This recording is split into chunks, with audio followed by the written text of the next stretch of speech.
Bem, pessoal, bem-vindos e bem-vindas ao GLM.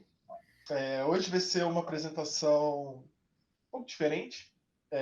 Eu, Andrés, então, para quem não me conhece, meu nome é Andrés, eu sou da licenciatura em Matemática da Unicamp. E meu querido amigo Marra, vocês já viram a fotinha dele aí. A gente vai Já. apresentar um encontro não só de hoje, mas também da semana que vem. Vão ser dois encontros que a gente vai conversar um pouco sobre história e filosofia da matemática. Não vai dar, obviamente, para apresentar tudo sobre história da matemática e tudo sobre filosofia da matemática, mas a gente vai focar. Bem, vocês vão ver que tem uma parte considerável da matemática, que, que o resumo da ópera é uma crise dos fundamentos da matemática, né? Como que se constrói a matemática, no fim das contas. E a gente vai dar um panorama geral, né? Fiz assim agora igual o Obi-Wan, né, em Uma Nova Esperança. Então, bem-vindos, todo mundo. Então, bora começar. Então, esse vai ser o conteúdo que a gente vai falar. E a gente vai começar há uns 2.000 anos atrás. É pouco tempo, né? E vamos fazer, então, algumas meditações, tá? A primeira delas é que, assim, matemática já existe, já tem um tempinho, né? A matemática não é de agora, né? Não começou ontem e também não começou nos últimos 2.000 anos, né? Na verdade, a matemática bem mais antiga que isso, não dá, sei lá, 5.000 anos atrás, sei lá, sumérios, os egípcios, os chineses, essa galera já tinha matemática, a matemática já é bem antiga, né? Então, onde a gente vai estar falando seria na Idade Antiga. Então, eu não sou nenhum historiador, então não sei exatamente onde começa a Idade Antiga, mas onde a gente vai começar a falar de matemática vai ser, né, numa matemática mais formal, que a gente vai falar daqui a pouco, vai ser na Grécia Antiga. E é lá que você tem uma primeira ideia de matemática formal, né? Eu coloquei essas aspas aí, que é o que hoje a gente entende como matemática formal. E é na geometria que se começa a ter esse desenvolvimento mais formal, né? Com formal aí, eu estou querendo dizer que aparecem as primeiras ideias de o que é um axioma, o que é uma teorema, o que é uma prova. É, Essas coisas já, tipo, igual eu falei, matemática já faz um cadinho de tempo. O problema é que o problema não, né? As primeiras ideias de, de você formalizar aparece na geometria na Grécia Antiga. Pelo menos é o que se tem registro, né? É o que se tem registro de dessa primeira formalização. É um livro que eu vou, pelo menos essa primeira parte, que eu vou usar como referência, é esse livro do Stilwell, que é de História da Matemática. Ele é da Springer, ele é muito bom. Então, esse eu vou usar como referência dessa primeira parte. Então, o carinha que vai ser, que vai trazer essa ideia dessa primeira formalização da matemática é um carinha chamado Euclides, né? O Euclides de Alexandria. Assim, ninguém sabe muita coisa sobre a vida dele, na verdade, pouco ou quase nada se sabe. Tem gente que é igual aquela coisa lá do Sócrates, né? O Sócrates não existiu, ele era uma imaginação do Platão. Tem umas coisas meio viajadas assim sobre o Euclides, né? Sabe que ele viveu lá em Alexandria, se é que ele viveu, que ele era um dos diretores da biblioteca de Alexandria, famosa, depois pegou fogo, muitas coisas do próprio Euclides que a galera falou dele, né? Por registros assim bem rasos, então muito pouco se sabe, né? Sabe que se ele viveu no século 3 antes de Cristo.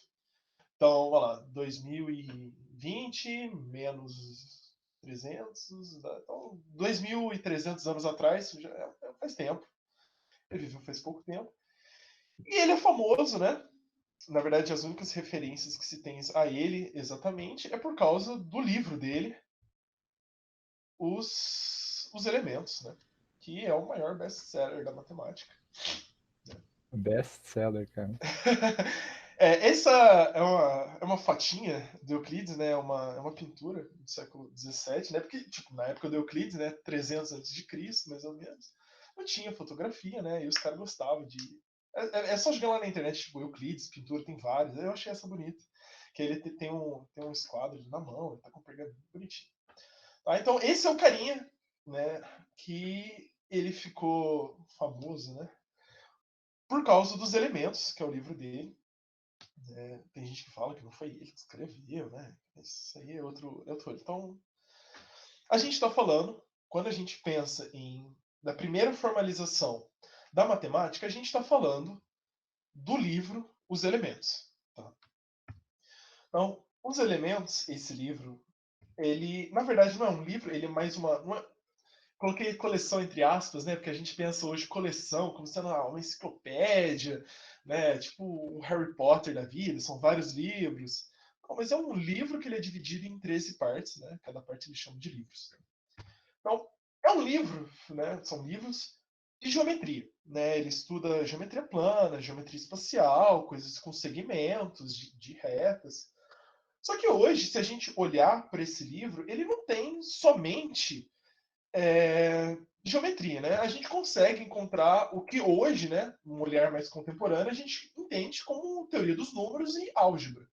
Então, apesar de ser um livro de geometria, ele também é uma maneira bem ridícula de eu falar assim, um embrião da teoria dos números e da álgebra, mas é um livro importante porque ele foi base, na verdade, durante muitos anos, de toda a matemática, né? Estudar matemática, sei lá, 1000 anos atrás, sei lá, até 1400 mais ou menos, estudar matemática era estudar o livro do Euclides.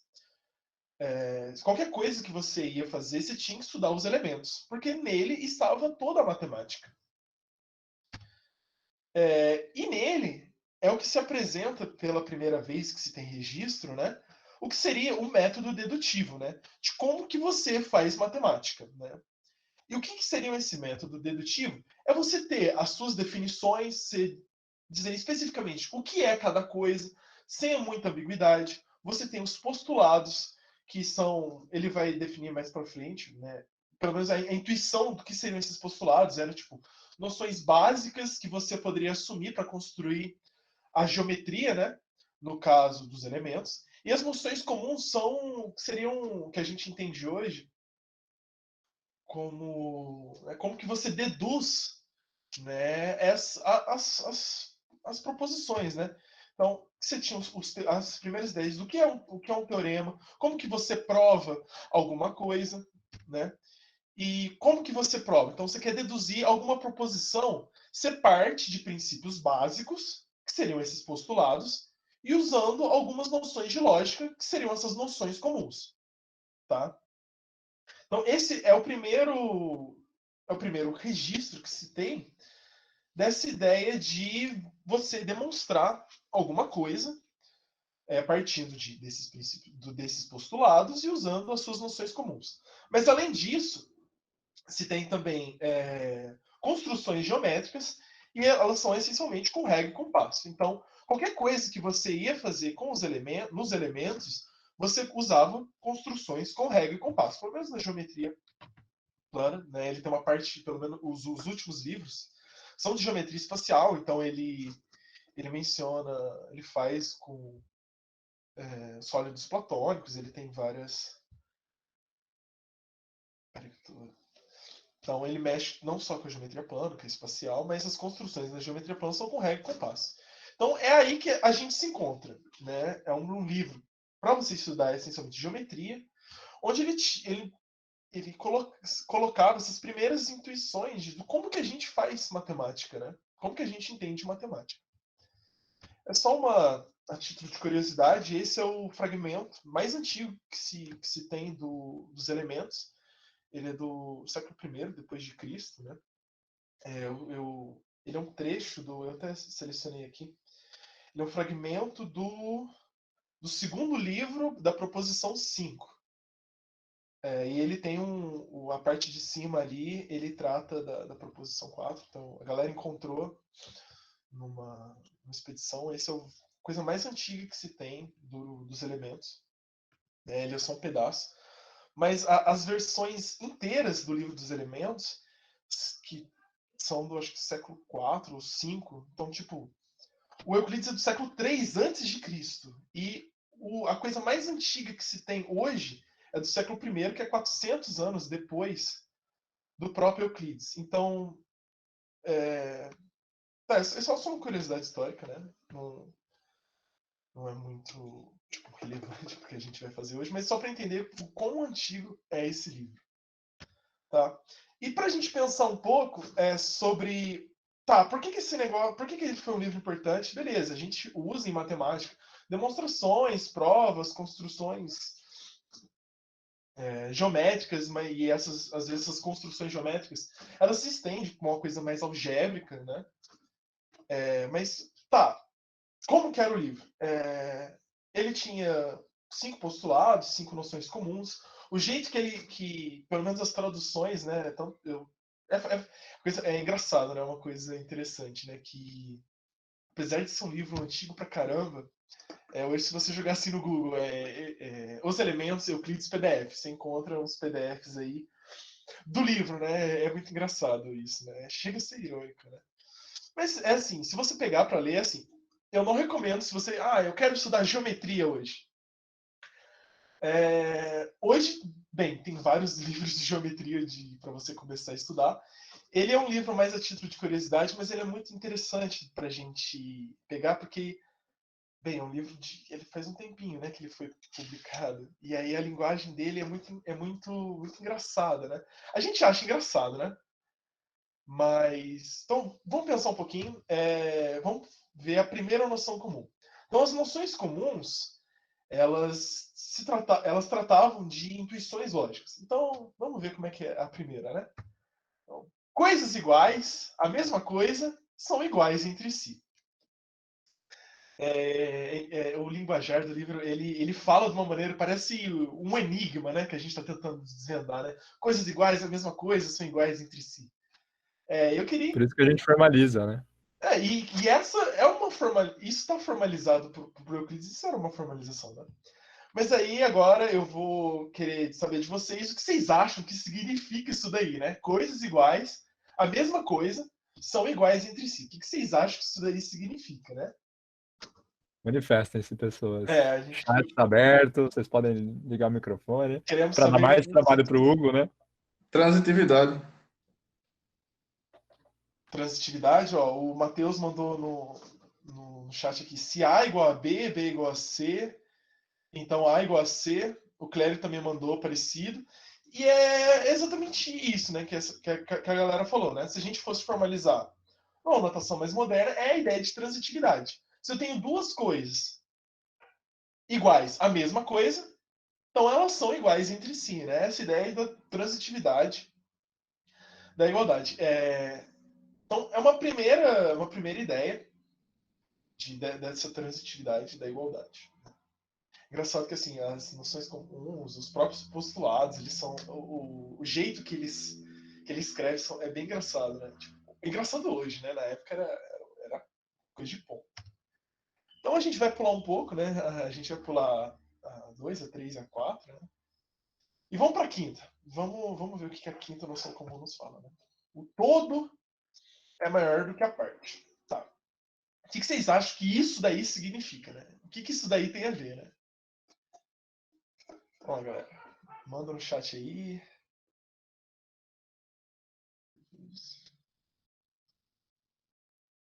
Peraí que eu tô tentando entender o que o Clério mandou. Tinha que escrever isso para que não restasse dúvida de onde ele tirava as conclusões dele. Como assim, Clério? Eu não entendi, não entendi. Se quiser abrir o microfone para falar, a gente agradece.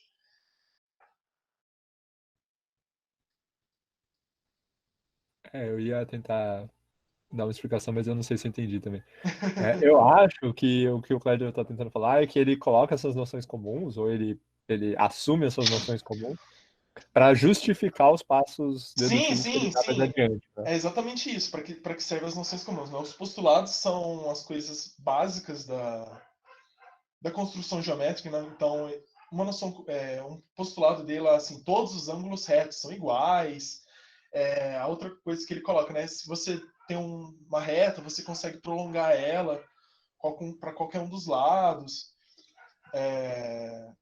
E aí você tem o famoso quinto postulado, né? Que se você tem uma reta, duas transversais, se os ângulos internos, se a soma deles for menor do que dois ângulos retos, então as duas retas transversais se encontram. Né? Você tem essa coisa mais geométrica nos postulados. E nas noções comuns são, igual a gente tem visto nos encontros, né? Sobre o modus ponens, né? essa Pode falar, Cléber. passagens lógicas. Sim. Desculpa aí, gente, que eu não fui tão claro ali. Eu estava querendo dizer, assim, que essas coisas, assim, que estão escritas, que são óbvias, né, noções comuns, o Euclides tinha que escrever lá no livro dele para que toda conclusão que ele fosse tirar tivesse identificado de onde ele tirava essas conclusões, né? Para que não achasse que fosse algo somente da imaginação, né? Tinha uma justificativa lá no livro, né? Que são essas primeiras noções comuns, né? Sim, de fato, de fato. Era o que ele usava para argumentar as passagens do livro. Né? Essa quinta noção comum que ele traz, né, o todo é maior do que a parte, é uma primeira ideia que a gente tem de uma ordenação, né? Se você tem algo, né? No caso, quando ele fala sobre isso, né, o todo é maior do que a parte, ele estava falando de segmentos de reta, né? Se você tem um segmento de reta, se você pega uma parte desse segmento, bem, a noção comum é que esse segmento, dessa parte do segmento, ela vai ser menor do que a maior, né? Mas se a gente pensar hoje, agora, de um modo mais geral, quando a gente pensa o todo é maior do que a parte, não só com questões geométricas, construções geométricas. Ela ainda é verdadeira? Isso ainda é válido para o que a gente faz hoje em dia? Tipo, pro Euclides lá fazia muito sentido ele colocar o todo é maior do que a parte, né? Mas é óbvio que você pega um segmento, se você pegar uma parte do segmento, o segmento inteiro vai ser maior do que o pedacinho. Mas se a gente olhar hoje, porque tudo que a gente faz hoje, isso daí ainda é verdade? Isso daí ainda acontece? O todo é sempre maior do que a parte, independente do caso? O que vocês acham? O Cléber mandou pela aula do Caio, não. Boa, Cléber. Boa, Cléber. Mas. Por isso sigam o GLM, galera. A gente responde isso a própria sempre pergunta. é falso? Isso sempre é falso? Nem é sempre falso, é sempre verdadeiro. Oi? Não é sempre falso e também não é sempre verdadeiro. Para os números reais, por exemplo, é falso. O número real? Um número real? O conjunto dos números reais. O conjunto dos números reais. O Cleber mandou porque ele mostrou que os pares têm o mesmo tamanho do conjuntos naturais, apesar de ser parte dos naturais. Sim, então, o Marco vai falar daí pra frente. Então, hoje a gente entende que isso aí nem sempre acontece, né? Então essa foi uma primeira introdução, né, de como a galera fazia esse pensamento axiomático, né? O que hoje a gente entende como pensamento axiomático, uns 2000 anos atrás. Uma vez do nosso querido amigo Marra brincar um pouco com a gente. Vamos lá. Agora a gente vai pular uns 2000 anos aí de história. Mas a gente vai continuar falando da mesma coisa, basicamente. Eu queria fazer uma observação. Por favor, manda aí. Enquanto eu vou me arrumando aqui. Pode fazer. É que geralmente se diz que os elementos do Euclides são os primeiros passos do método axiomático. Isso é claro que é verdade, mas é preciso... Pelo menos você tem registro, né? Que se tem registro. Mas o que eu gostaria de observar é que o método axiomático que aparece lá nos elementos, ele não é o que se conhece hoje como método axiomático, Sim. Inventor e tudo mais. Então, a gente pode dizer talvez que seja, sei lá, as primeiras noções, uma coisa mais intuitiva assim. E um exemplo de pensamento dedutivo. Convenhamos que é meio desonesto a gente comparar 2000 anos, né? Sim, claro. Né? Mas só para ficar claro que o método axiomático, entre aspas, de Euclides é diferente do que se conhece hoje como método axiomático. Sim, de As fato, mesmas coisas. com toda certeza, né? Não, é bacana. Eu vou comentar um pouquinho, acho. Se não hoje, semana que vem, sobre isso. Inclusive, eu estava lendo um artigo hoje sobre métodos axiomáticos usados. Não métodos axiomáticos, mas essa ideia de axioma usada tanto por Euclides como outras pessoas. Pascal usou, Aristóteles Isso, em algum sentido e tal. o Clério acabou de Isso, mandar Aristóteles no chat. Aristóteles e tal. Então é isso. Mas pulando 2000 anos, a gente vai chegar num negócio, ou num século, principalmente no século XIX, que em geral, é onde a gente vai ter a formalização o começo da formalização que a gente conhece da matemática hoje. E por que essa noção de axioma e tal é interessante nessa época? Bom, a gente teve um desenvolvimento da matemática muito grande no século XVII, XVIII, XIX, cálculo, Euler, Bernoulli ali, tinha bastante gente que trabalhou muito Gauss. e conseguiu, Gauss, com certeza, e conseguiu ter vários resultados na matemática nessa época. O problema é que chegou um momento que a matemática precisou de uma teoria única que conseguisse pegar as várias áreas da matemática. A gente tinha vários desenvolvimentos independentes em cada área, e aí estava todo mundo meio que trabalhando na sua área e tal, e ninguém conseguia conversar. Outras coisas que poderiam motivar essa unificação da matemática é que eu consegui um resultado numa área e era muito difícil eu sair de uma área e ir para outra. Então eu consegui um resultado, por exemplo, imagina que a gente consegue um resultado em álgebra e vai tentar aplicar isso em teoria de números. Isso era muito difícil de fazer, porque a gente não tinha uma teoria comum, uma língua comum entre as diversas áreas da matemática. Aqui vão aparecer vários nomes e várias referências. Eu peguei coisas de vários lugares, então mas aqui a coisa começa a ficar um pouco mais filosófica. Para começar, era interessante, na época, esclarecer o status ontológico da teoria. A gente tinha uma noção, já meio que comum entre os matemáticos, e já de uma época bem antiga, inclusive Euclides e Aristóteles já entendia a noção de conjunto, do que era juntar um monte de coisa e falar que aquilo era um monte de coisa. Mas ninguém entendia exatamente o que era o conjunto das coisas. Se aquilo poderia ser entendido como algo diferente das partes. Então aí a gente pode começar a pensar um pouco na ideia do Euclides, da comparação entre todo e parte, que era tomado como verdade, mas aí a gente mede esse todo e mede a parte. Como é que a gente faz isso? E não só... houve no século XIX uma tentativa de realmente definir o que era um conjunto. Exatamente pelas motivações que eu falei antes. Tinham vários resultados. Esses resultados eram em línguas diferentes da matemática. E para conseguir evoluir a matemática, ter novos resultados, trabalhar melhor com a matemática, era interessante ter uma unificação do conceito do que era um conjunto. E toda a teoria de conjuntos que saiu disso, né? Os resultados vieram...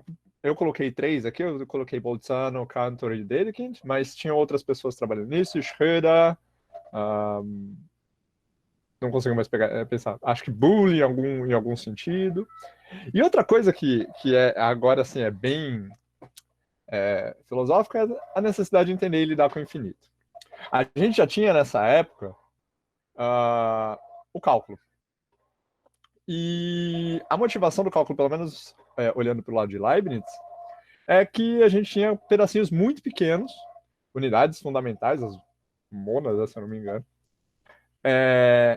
e que a gente conseguia operar a gente conseguia justificar a nossa operação para essas coisas muito pequenas por conta disso. Que ele chama, inclusive, que a gente entende como os infinitesimais. Mas, em nenhum momento, a gente tinha uma justificação do que era o infinito. Até então, a gente tinha ideias de infinito diferentes. Em geral, infinitos, em algum momento, foi uma noção inconcebível, ou então absolutamente concebível, então coisas diferentes. Uma coisa que eu queria anotar é que duas noções de infinitos aqui vão ser importantes para a gente. Então, a gente vai ter tipo, uma noção, que é um infinito potencial, e uma noção que vai ser um infinito, minha letra é horrível, tá, gente?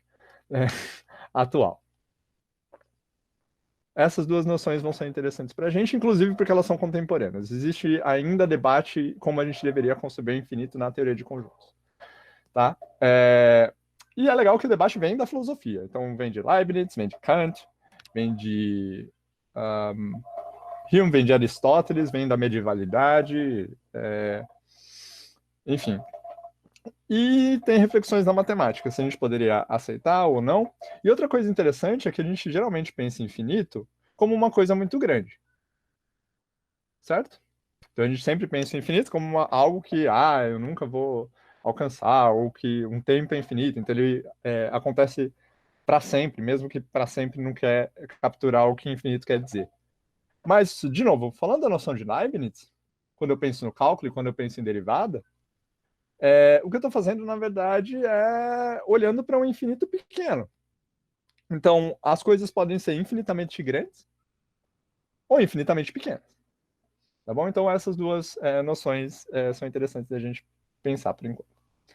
Bom, a gente tinha as noções comuns de Euclides, e como o Andrés disse, até boa parte do século, até ali 1600, 1700, a maioria do trabalho matemático era feito em cima das noções comuns e dos elementos de Euclides. Isso começou a mudar com o advento do cálculo, no começo ali da álgebra e tal, mas ainda assim, ainda no século XIX, a gente tinha uma boa parte do estudo matemático, uma boa parte das deduções matemáticas como bases geométricas. E, de novo, como eu já falei, a gente não tinha uma conversa entre as diferentes áreas da matemática.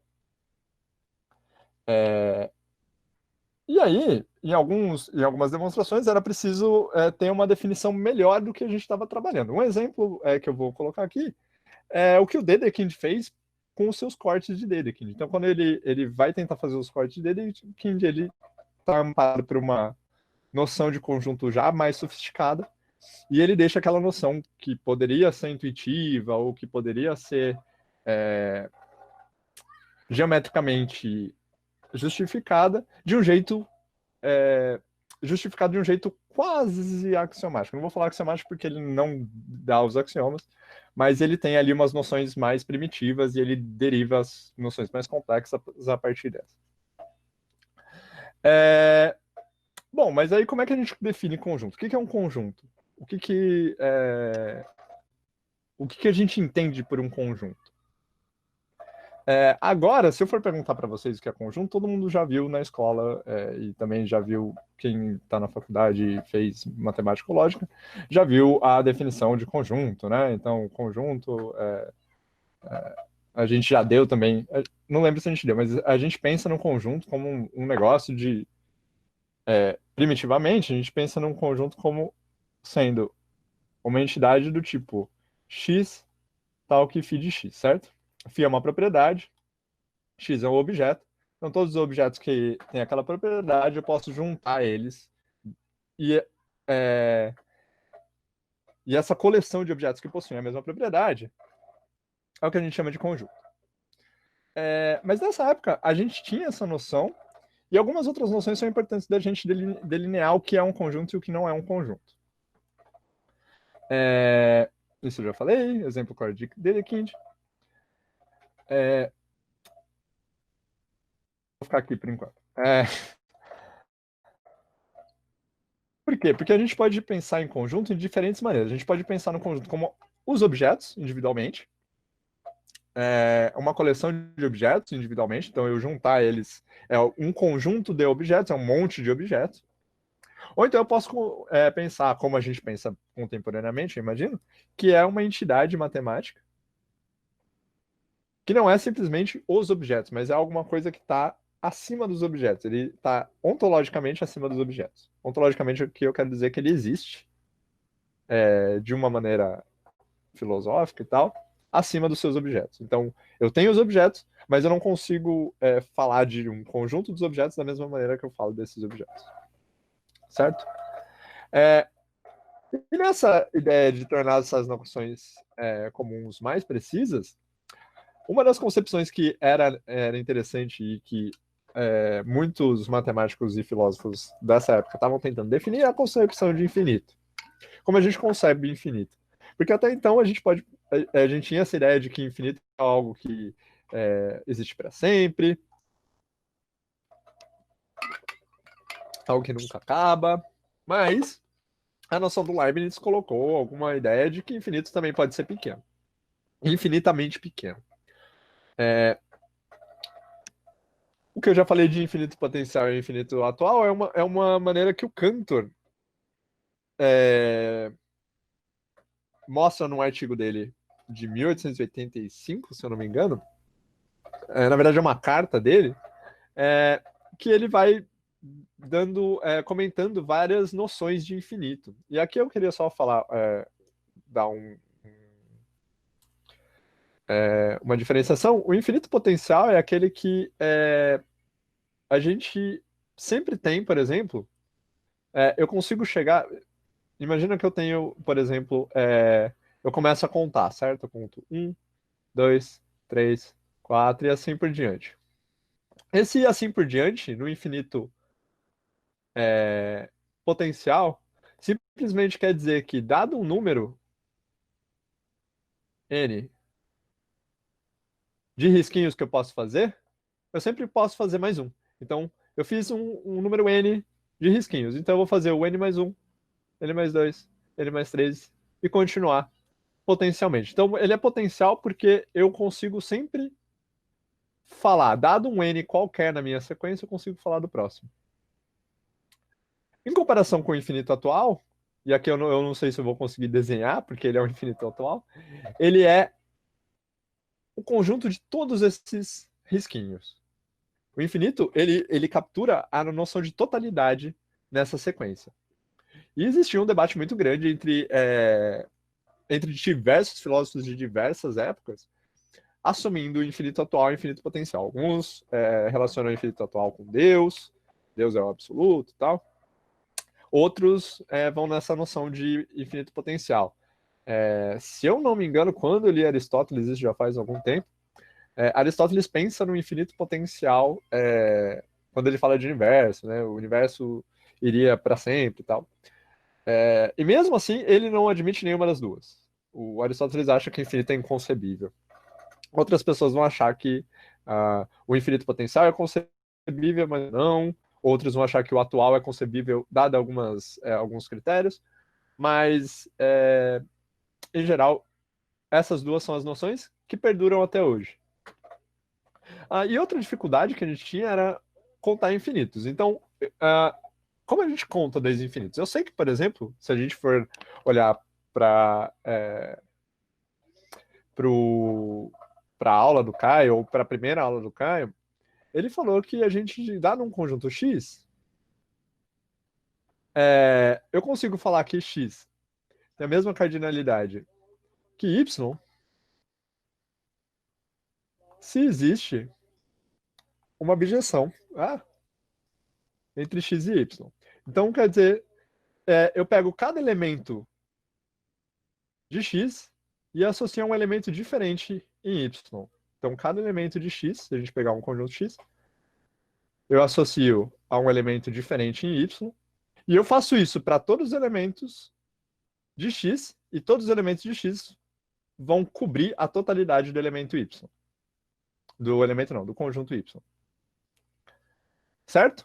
Isso é uma noção de como a gente conta infinitos. Então, quando a gente fala de cardinalidade, basicamente a gente está fazendo uma contagem do número de elementos do meu conjunto.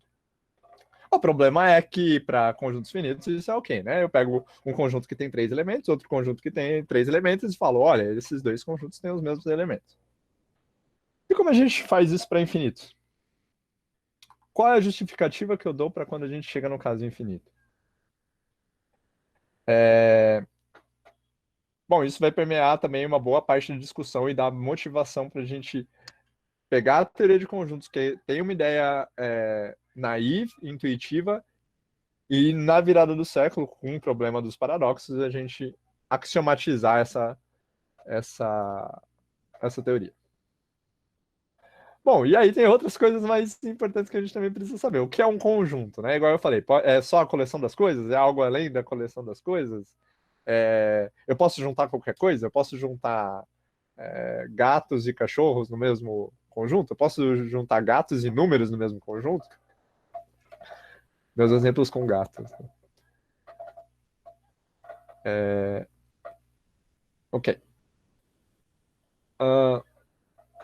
E aí, o que eu já adiantei, o conjunto é ele mesmo um objeto ou apenas a coleção de objetos? É legal eu só mostrar aqui para vocês que eu estou usando uma referência do Incurvati, de um livro que saiu esse ano. Ele faz uma discussão do que é conjunto, do que é classe, do que é multitude, algo do tipo. Eu não sei traduzir do inglês. Mas ele comenta isso e no primeiro capítulo vale muito a pena dar uma lida nesse livro aí. E, de novo, como comparar conjuntos infinitos? Eu já falei aqui atrás que a gente tinha um problema com contar infinitos. Vários filósofos, vários matemáticos do século XIX estavam tentando fazer isso. Em especial Schrödinger, Bolzano. O Cantor vai fazer isso de maneira satisfatória. Mas como a gente compara dois conjuntos infinitos? Como eu sei que dois infinitos têm o mesmo tamanho, por exemplo? Igual falaram aqui, os reais...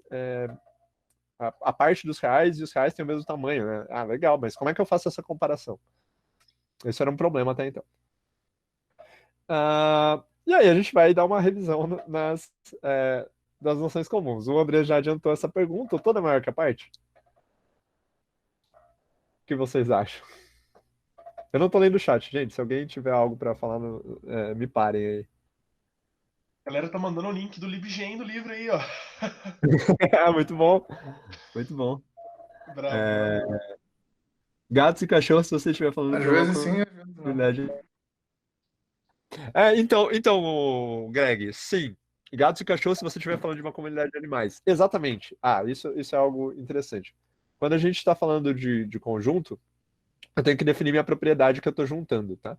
Então, por exemplo, quando eu falo feed X, eu posso falar que isso quer dizer X é cachorro.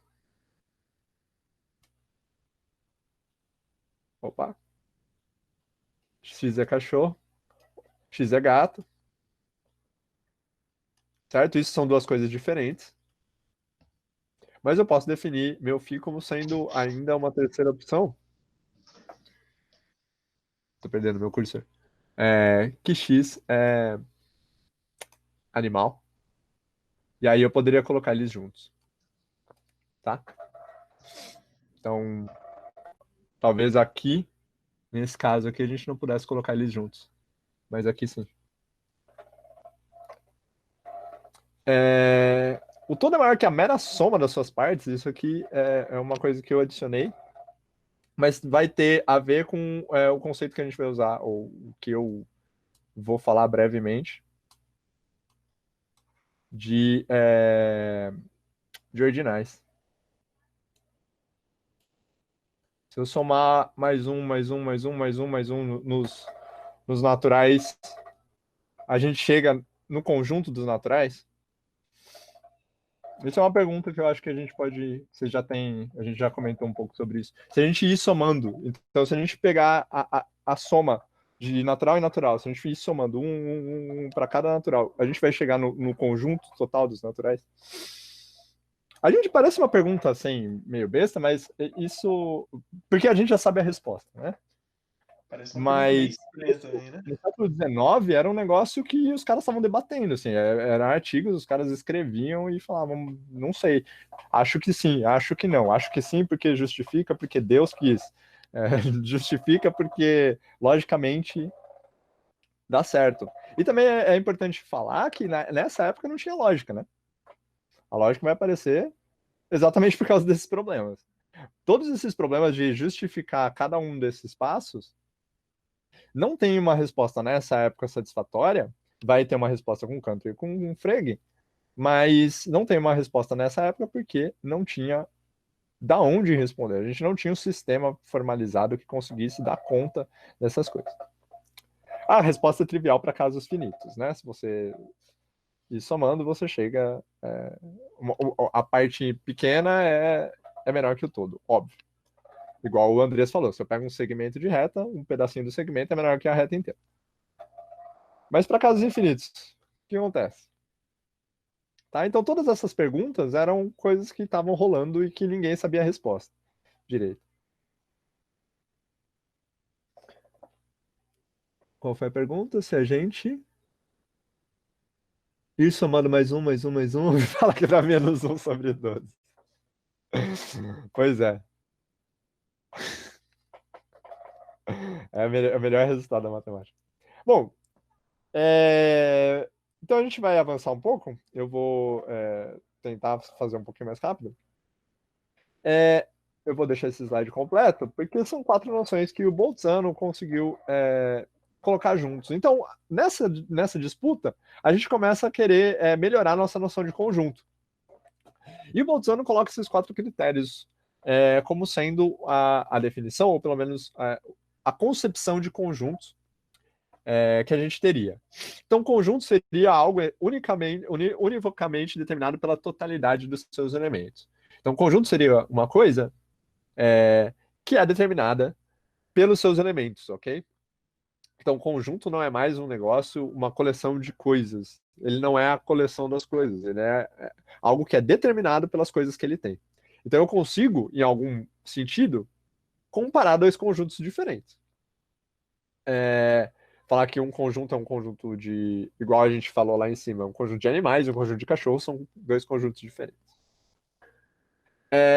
Outra coisa interessante é que, e aqui a gente pode ter alguma relação com o que a gente chama de conjuntos hoje, é que conjuntos podem ser agora formados por objetos de diferentes naturezas. Então, enquanto antes eu tinha essa noção aqui, tipo, X é um conjunto ao que φ de X, e aí eu poderia só formar o conjunto dos cachorros, o conjunto dos gatos ou o conjunto dos animais, agora eu posso juntar gato e cachorro no mesmo conjunto, tá? Por causa dessa primeira cláusula. Um conjunto, então, agora, ao invés de ser algo desse tipo aqui, uma junção de objetos da mesma natureza, pode ser descrito também pelos seus elementos. Então, eu posso colocar o conjunto que tem o Cannibal Corpse, que tem o Skunk, que tem, sei lá... Skunk é banda de qualidade, respeita aí, velho. Que tem o Gilberto Gil. Também de Tá bom? qualidade, respeita aí. Eu consigo definir o meu conjunto não só agora como um conjunto de objetos que tem a mesma natureza ou a mesma propriedade, mas agora eu consigo definir um conjunto como escolhendo cada elemento, falando, olha, você está no meu conjunto, você está no meu conjunto e você está no meu conjunto. Perceba que nem isso era definido naquela época, né? Hoje pra gente fala, nossa, mas isso é óbvio. Mas naquela época não era. E o mais importante é que os conjuntos são coisas além da simples amálgama dos seus elementos. O conjunto é algo além dos seus elementos. Então ele é alguma coisa que existe hierarquicamente, ontologicamente, acima da existência de cada elemento. Aqui a gente já tem uma ideia de realismo matemático, de que a gente, em relação a conjuntos, que existem os objetos, podem ser objetos matemáticos ou objetos da realidade, mas que mais importante que isso, existe o conjunto, existe matematicamente, ontologicamente, o conjunto dessas coisas. Isso é uma entidade. E essa ideia de conjuntos como objetos foi uma nova ideia difundida no século XIX e já aceita no século XX. Eu coloco já aceita no século XX, já aceita segundo a definição, a axiomatização do Zermelo, que vai ser feita lá em 1908. Ela não é amplamente aceita nem até hoje, mas enfim, isso é outra discussão, tá? A gente está falando do século XIX, no século XIX foi algo que resolveu muitos problemas. E a gente tem também, com o Zermelo, e já com o Cantor aqui, a ideia de que um conjunto, como ele é um objeto matemático, e ele existe, então ele também pode ser elemento de outro conjunto. Então aqui a gente começa a ter coisas do tipo. Então, por exemplo, eu tenho o conjunto vazio. E eu tenho o conjunto do conjunto vazio.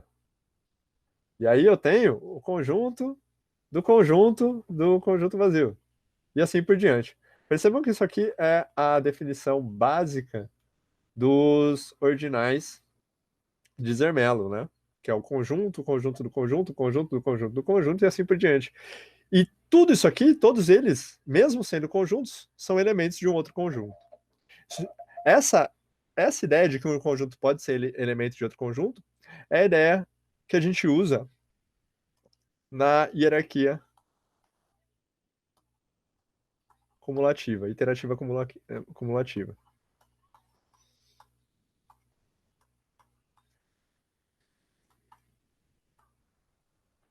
Que é uma das ideias, que é a justificação, a concepção de conjunto, ou de a concepção do que um sistema, uma teoria de conjuntos deveria ser, que justifica ZF, que justifica a teoria de conjuntos do Zermelo. Aí o Cantor também aceita a ideia de que um conjunto pode ser uma coleção de objetos diferentes entre si. O que eu quero dizer de objetos diferentes entre si, que se eu tenho, por exemplo, o x e y num conjunto, esse conjunto tem dois elementos diferentes. Tá? E que quando eu tenho x, isso aqui é igual ao conjunto, ao singleton x. Tá? Então, o conjunto é uma coleção de objetos diferentes entre si. Tá? Isso também a gente pega, a gente já tem isso bem consolidado hoje, mas na época também era importante definir isso. Só para fazer um parênteses, toda essa ideia de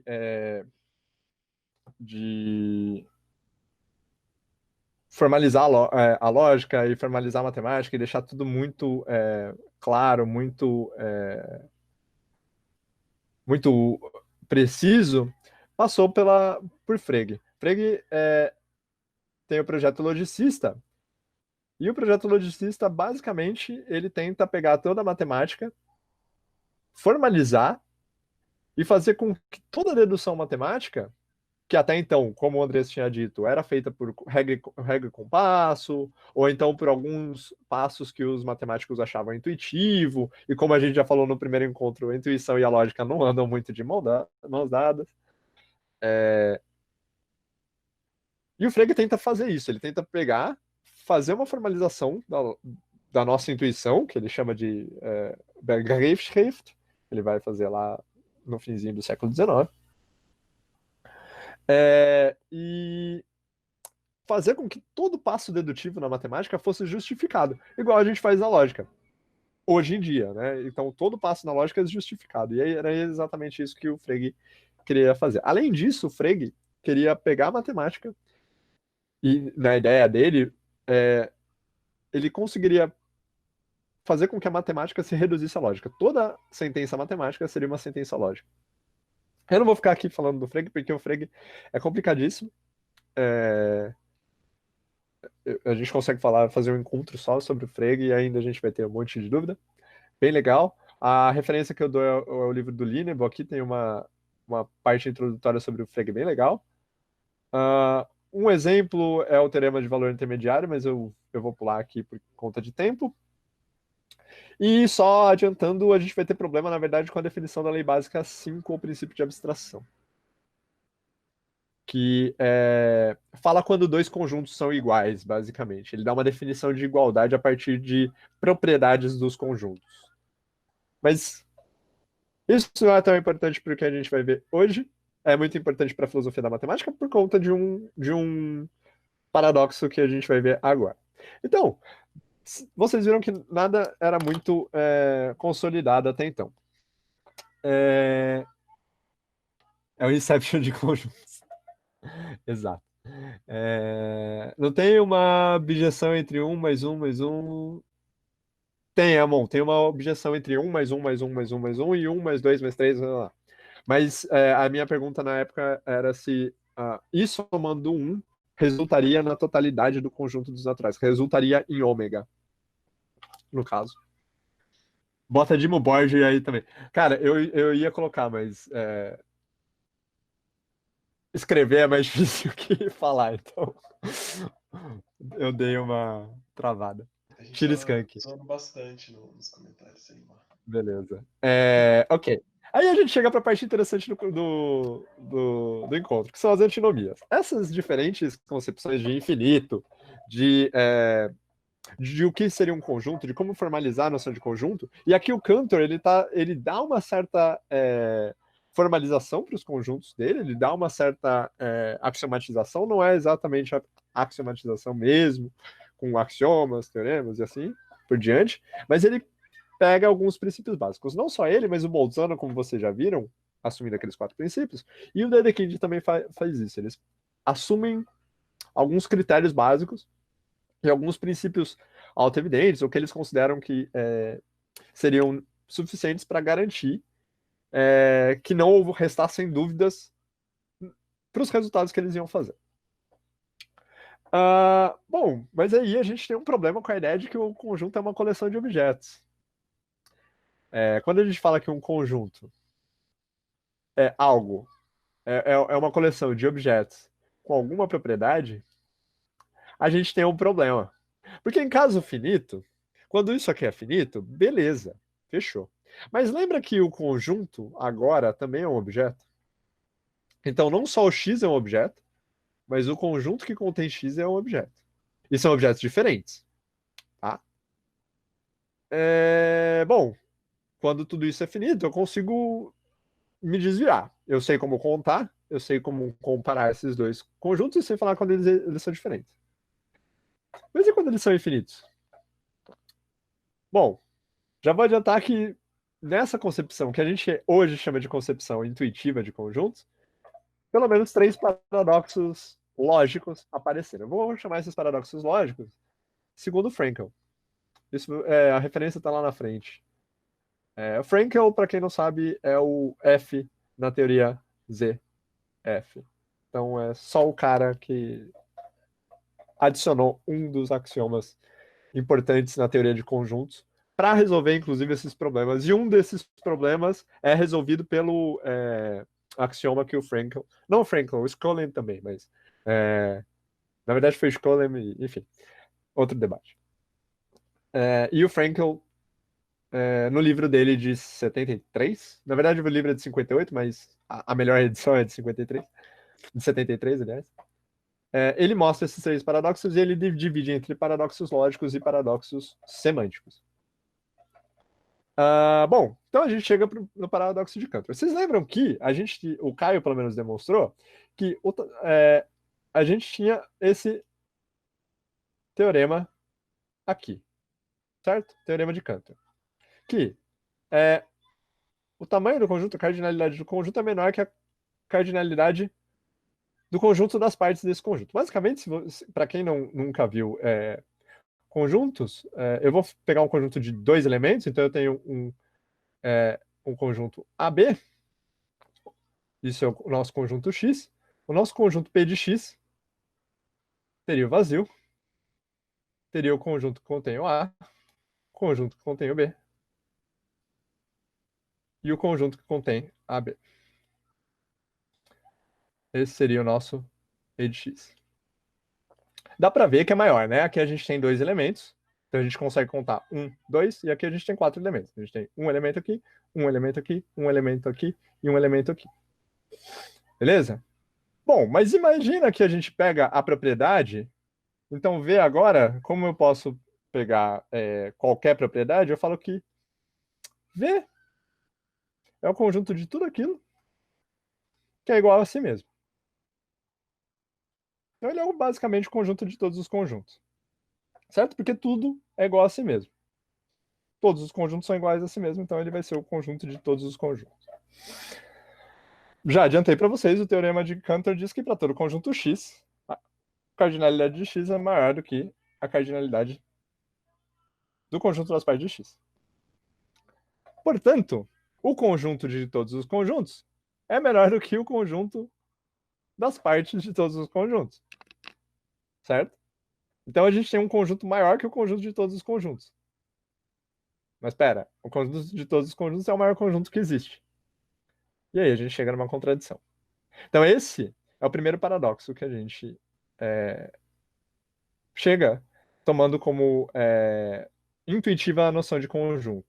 E é por conta desses paradoxos que a gente vai ter que pegar a nossa teoria intuitiva, que a gente conseguiu conceber uma ideia de conjunto que faz sentido, e melhorar ela por meio de motivações matemáticas. O segundo paradoxo é o paradoxo de Burali-Ford.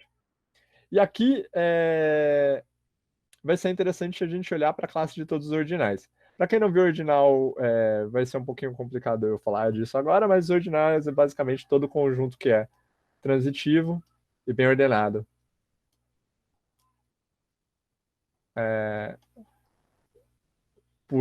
Pela inclusão, pelo pertencimento.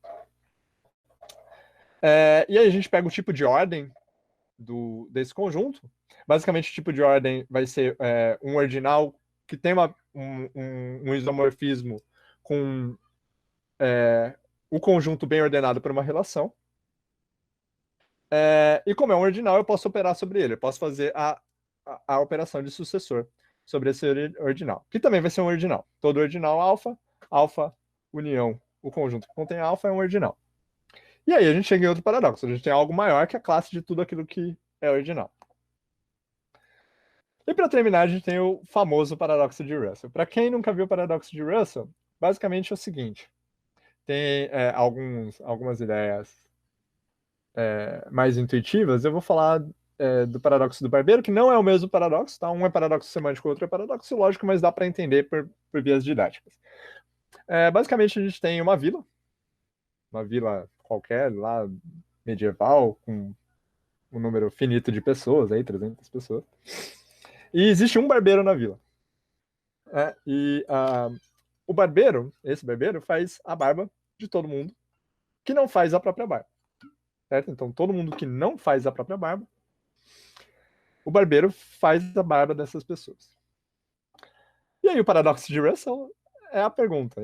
Entre aspas, a gente vai falar em termos lógicos, mas quem faz a barba do barbeiro? Se o barbeiro faz a barba de todo mundo que não faz a própria barba, então quem faz a barba do barbeiro? Porque se o barbeiro faz a própria barba, então ele não faz a própria barba, certo? Porque o barbeiro só faz a barba daquelas pessoas que não fazem a própria barba.